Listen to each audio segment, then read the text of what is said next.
নমস্কাৰ স্বাগতম জনাইছো আপোনালোকক মোৰ ইউটিউব চেনেল অৰুপছ ব্লগলৈ।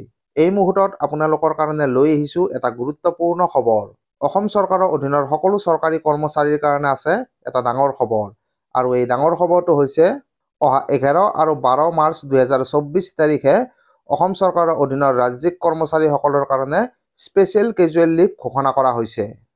11 আৰু 12 মাৰ্চ তাৰিখে ঘোষণা কৰা হৈছে বিশেষ নৈমিত্তিক ছুটি। জেনাৰেল এডমিনিষ্ট্ৰেশ্যন ডিপাৰ্টমেণ্টৰ ফালৰ পৰা এই সম্পৰ্কে এখন নটিফিকেশ্যন প্ৰকাশ কৰা হৈছে আৰু এই নটিফিকেশ্যনখন ইয়াতে মই স্ক্ৰীনত দেখুৱাই দিছোঁ। আৰু এই নটিফিকেশ্যনখন প্ৰকাশ কৰা হৈছে আজি অৰ্থাৎ 10 মাৰ্চ 2024 তাৰিখে।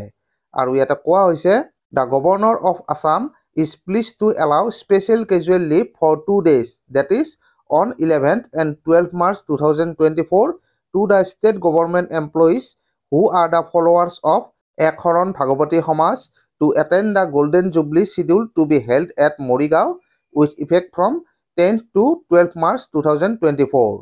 অৰ্থাৎ ইয়াতে কোৱা হৈছে যে 10 মাৰ্চ তাৰিখৰ পৰা 12 মাৰ্চ তাৰিখলৈকে মৰিগাঁৱত অনুষ্ঠিত হোৱা একশৰণ ভাগৱতী সমাজৰ সোণালী জয়ন্তী অনুষ্ঠানত উপস্থিত হ'বৰ কাৰণে যিসকল একশৰণ ভাগৱতী সমাজৰ অনুগামী আছে তেওঁলোকৰ কাৰণে অহা 11 আৰু 12 মাৰ্চ তাৰিখে অসম চৰকাৰৰ ফালৰ পৰা বিশেষ নৈমিত্তিক ছুটি প্ৰদান কৰা হৈছে। অসম চৰকাৰৰ অধীনৰ ৰাজ্যিক কৰ্মচাৰীসকলৰ যিসকল কৰ্মচাৰী একশৰণ ভাগৱতী সমাজৰ অনুগামী আৰু যিসকলে 10 মাৰ্চ তাৰিখৰ পৰা 12 মাৰ্চ তাৰিখলৈকে মৰিগাঁৱত অনুষ্ঠিত হোৱা একশৰণ ভাগৱতী সমাজৰ সোণালী জয়ন্তী অনুষ্ঠানত উপস্থিত হ'ব বিচাৰে তেওঁলোকৰ কাৰণে অসম চৰকাৰৰ ফালৰ পৰা বিশেষ নৈমিত্তিক ছুটি প্ৰদান কৰা হৈছে।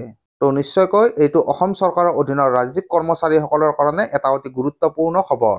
তো আজিৰ ভিডিঅ'টিত আপোনালোকৰ কাৰণে এই গুৰুত্বপূৰ্ণ খবৰটোৱে লৈ আহিলোঁ। তো আজিৰ ভিডিঅ'টিত এইখিনিয়েই। ভিডিঅ'টো ভাল লাগিলে লাইক আৰু শ্বেয়াৰ কৰি দিব আৰু লগতে ভৱিষ্যতেও এনেকুৱা বিভিন্ন ধৰণৰ ভিডিঅ' পাই থকাৰ কাৰণে আমাৰ চেনেলটো ছাবস্ক্ৰাইব কৰি থ'ব। ধন্যবাদ।